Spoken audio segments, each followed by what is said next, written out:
one of the more notable Ranos, and Gpik, another favorite of the commentator groups, going to be bringing out their Absa here. Both of these players definitely very competent with their characters, so it'll be interesting to see how this plays out. Absolutely. Let's get right into it. Yeah, fun fact for those who don't know, there was a time at Frostbite I was trying to defend that the Rivals community isn't all furries, and do you know who stepped up on stream right after I said that? Lucius in their fursuit. Oh yeah, you know, it's iconic at this point. Like if you go into an offline Rivals event, you're going to see it. But we're going to Tower of Heaven here to start, and really good opening here from Lucius, keeping Gpik at disadvantage pretty consistently. Yeah, I mean, just keeping them below the stage and using those fares to just keep sending them out and just rack up the damage up to a nice 89%. But the problem is, you give Absa that opening and they have so many good confirms to be able to just send you off. You have to be careful of those sweet spot bears and fares.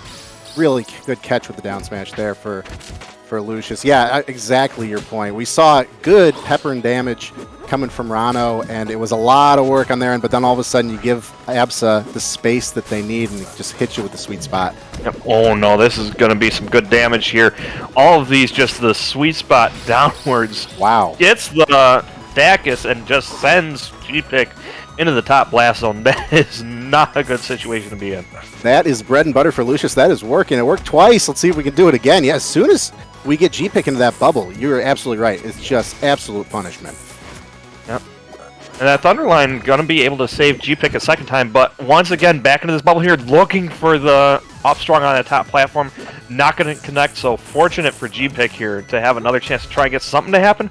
But it looks like we might be out of that percentage range where you can get those easy confirms into the up air.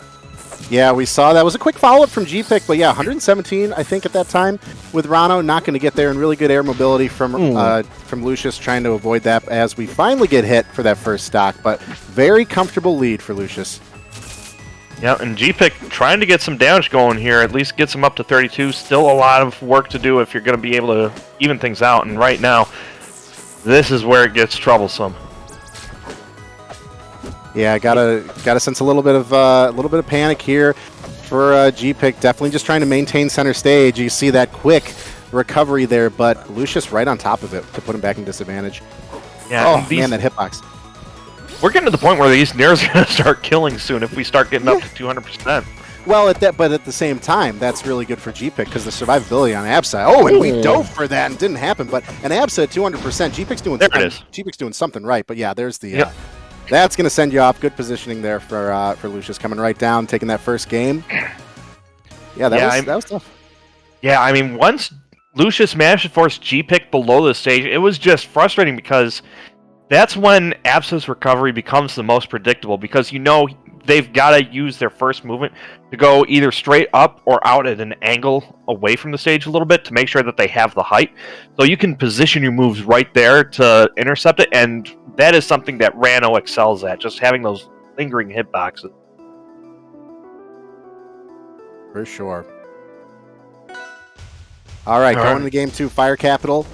Yeah, we saw a lot of opportunity where, you know, Lucius was getting really good advantage over Gpik, but then there were opportunities for Gpik to turn it back and be explosive. So let's see if there's a little bit of change here, but already similar situation as we have Gpik struggling in disadvantage off ledge, and that's going to be first stock. Lucius walking away with 4%. Yeah, the precision on these needles to take out that first jump to make sure that the low recovery is forced is really just paying off for Lucius here, and it's something that Gpik's going to need to figure out how to deal with. Maybe just use that first jump to try and get up higher quicker. Yeah, some of these low recoveries for Gpik not necessarily working out here, and trying to find that up air, but really good mobility from Lucius.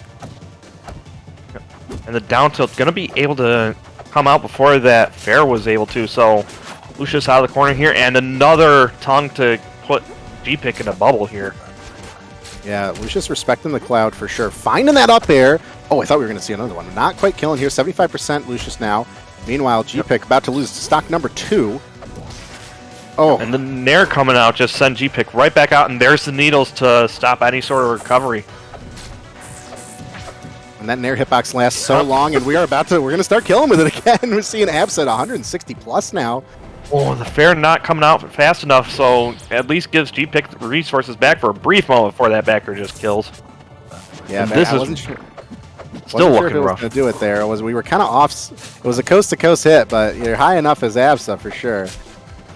Yeah, and I mean, you'd think having a bigger stage like this would benefit Gpik to be able to use those F-tilts in the clouds to be able to just kind of zone out Lucius, but the problem is Lucius got that lead so quick. It's essentially come back to haunt Gpik here because now they're the ones forced to be aggressive on this huge stage. Yeah, absolutely. I mean, Gpik has to be extra careful here, and really good spacing from Lucius on that tongue. Keep that damage coming in. 75% of the last stock here, while Gpik looking a little lost, trying to put away Lucius's first stock here at Fire Capital. And now we're going to see the finisher. Back air? Ooh! Good deed. Going to be able to save Gpik there. Oh, actually trades with Thunderline there. So Gpik going to at least be able to take out that first stock. But, I mean, that's the big problem. Oh!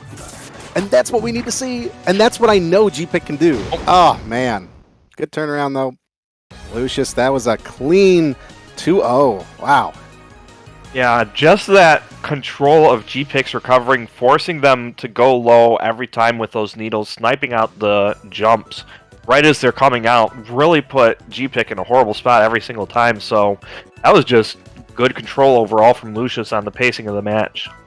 Yeah, really good patience from Lucius, as you said, just finding we knew what worked with that low recovery setup that Gpik had to engage with, and being able to catch Gpik in those areas with the uppy recovery and continuing to put them off stage, just wearing Gpik down.